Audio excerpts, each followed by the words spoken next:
다들 아시다시피 요즘 조국 장관과 그 가족과 관련된 문제로 대한민국 전체가 시끄러운데요. 이 와중에 조국 딸의 생일이 있었고 한남동의 제2중식당에서 식사를 했다고 합니다. 오늘은 제2중식당의 메뉴판을 예시로 레스토랑에서 와인 고르는 방법에 대한 영상입니다.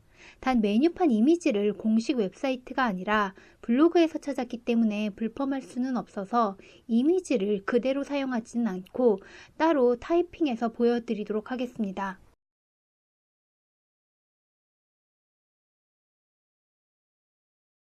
레스토랑에서 메뉴판의 와인 리스트를 보시면 영어로 되어 있고 설사 영어를 좀 하실 수 있더라도 대부분은 지역명 같은 고유명사라 고르기가 어렵습니다.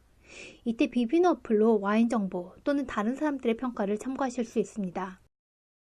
우선 가입을 하셔야 사용이 가능한 어플입니다. 어플로 들어가셔서 하단 오른쪽에 사진기 모양의 아이콘을 클릭하면 사진기로 찍을 수 있는 화면이 나옵니다. 3개의 아이콘을 선택할 수 있는데요. 중간의 와인병 하나인 아이콘은 와인 레이블 사진을 찍어서 와인 정보를 검색할 수 있고 가장 오른쪽의 와인병이 여러 개인 아이콘으로 한 번에 여러 개의 와인을 검색해 비교해 볼 수도 있습니다. 그리고 레스토랑에서 메뉴판을 검색할 때에는 왼쪽의 메뉴판 아이콘을 활용하시면 됩니다.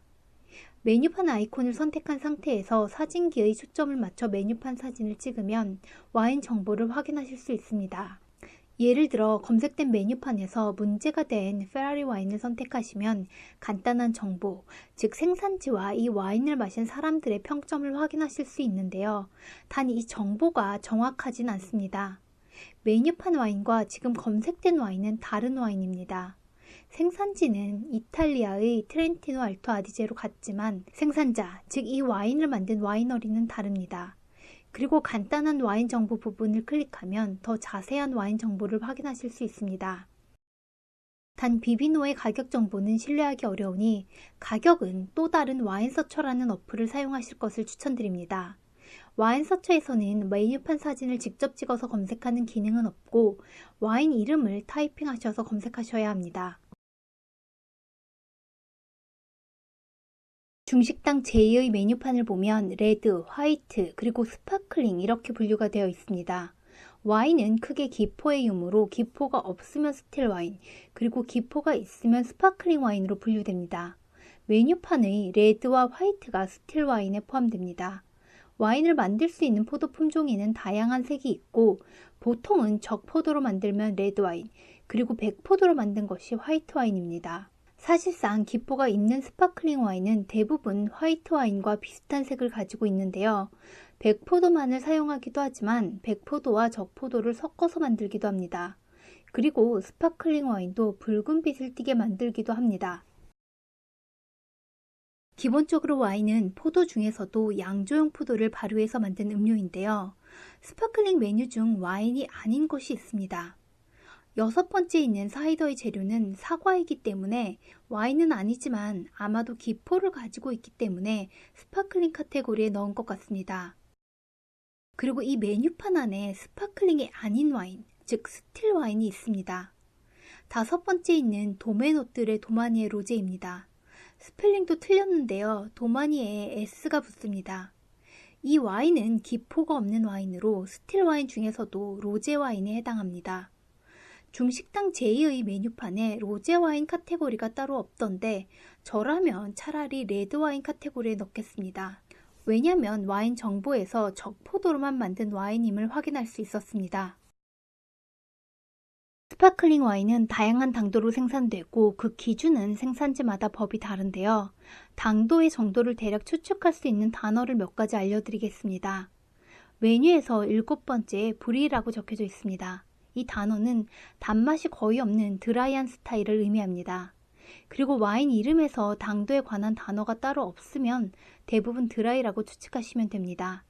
하지만 단맛이 있는 스위트인 경우에는 대부분 스위트 와인을 의미하는 표현이 적혀져 있습니다. 이 메뉴에서 스위트 와인이라고 하면 와인을 마셔본 분들이라면 가장 마지막 메뉴인 모스카토 다스티를 찾으셨을 것 같습니다. 주의하실 점은 모스카토 품종은 보통은 약간 당도가 있는 와인으로 만들지만 때로는 드라이 와인으로 만들기도 합니다. 즉 모스카토라고 적혀져 있으면 스위트 와인일 수도 있지만 드라이 와인일 수도 있습니다. 이 와인은 이탈리아산으로 이탈리아어에서 D를 기준으로 뒤쪽에는 지역, 그리고 앞쪽에는 포도 품종의 이름이 옵니다. 예를 들어 모스카토 다스티면 아스티 지역에서 모스카토 품종으로 만든 와인이라는 의미로 모스카토 다스티라고 적혀져 있으면 법적으로 무조건 약간의 당도를 가지고 있습니다.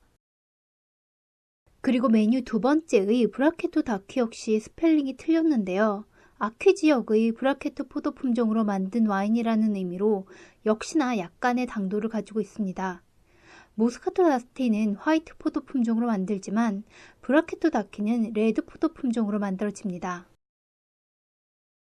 이 메뉴에서 샴페인은 없습니다. 하지만 같은 방식으로 만들어서 맛이 비슷한 스타일의 와인은 있는데요. 샴페인과 비슷한 맛을 가지는 와인을 추측할 수 있는 단어를 몇 가지 알려드리겠습니다. 샴페인은 프랑스의 상파뉴라는 지역에서 전통 방식이라고 하는 특수한 방법으로 만든 스파클링 와인을 의미합니다. 이 방법으로 만든 와인은 포도 품종 고유의 과실 풍미뿐만 아니라 효모를 통해 빵이나 비스킷 같은 풍미가 더해지면서 복합미가 좋은 와인이 됩니다. 프랑스 상파뉴 이외의 지역에서 이와 같은 방법으로 만들어지기도 하는데요. 메뉴의 7번째 와인인 스페인산 와인이 여기에 해당됩니다. 이 메뉴판에는 적혀져 있지 않은데 와인 레이블에 카바라고 적혀져 있고 와인을 고르실 때 까바라고 적혀져 있으면 샴페인과 같은 방식으로 만들어졌다고 이해하시면 됩니다. 그리고 전통 방식으로 만든 스파클링 와인은 고급이라는 이미지가 있기 때문에 대부분 레이블에 표기를 합니다.